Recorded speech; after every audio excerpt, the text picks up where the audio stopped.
مسؤولين كترسن حزبك معارض كودني وكل أحوجيها جود محمد عبد الله ورعده يا عبد الرشيد محمود علي وأحوجيها قرشيت حزبك ودني وحي حكومة الصومالي لان كودا لان إنها كجابسي وحقبشة التبشوين كسياسيين تكسو جدا قبل كسول يقعد صاروا ساقطي جوان كيو سياسي أحمد عبد حابس ده وكنت جاي مجلة الجرة وحرون تمام القبلة كبنتلان أحمد عبد حابس ده أرون ورنا وتجدي بنا وصل نقضي حتى نو نقضي لكن ما حد عاي برنا دولة حكومة عقال بيسقطين تصحيح لها سود عاي بعيد حتى أنا اسمه قبل لكن وحبت يتبالي اسمه قبل لكن وحبت يتبالي هلكو حكنا قريب وبركة قف كتير مركا حيلتها الحكومة دو وحي هيدين يسود ويسوق ولا برجع إن التناسلات بس يسوق إن ما أنت عاي خاطبة كالرعدة وشركة ما أنت خاطبة لو قبرها يصلح دير دولة داوطة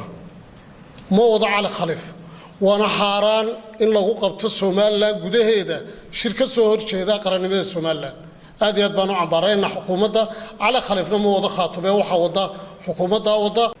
xusbi ahaan anagu eedaa waxaan u xambaaranaynaa xukuumadda iyada ka mas'uula waayeel baa la yiri tag lama yiraaho wuxuu ku tagaa la tusaa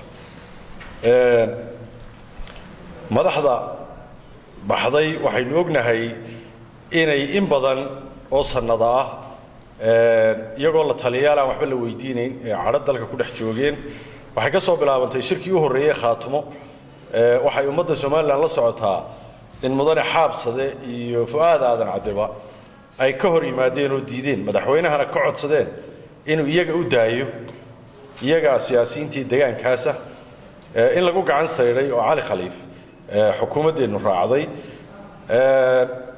sida markay noqotayna ilaa muddada ay daba socdeen arinta loo joojin waayay maanta in la gaarsiiyay in dawlad lagu dhaxliso dawladda Soomaaliland xukuumaddu raali ka tahay loona diiday siyaasiyiintii ka tirsanay deegaankaas inay tala ka bixiyaan iyagoo madaxweynaha la talinayay marka waxaan leenahay waa dhibaato ay xukuumaddu ka dambayso waa dhibaato maamul xumadu ka dambayso Khalid Habsi Kalsan TV Hargeysa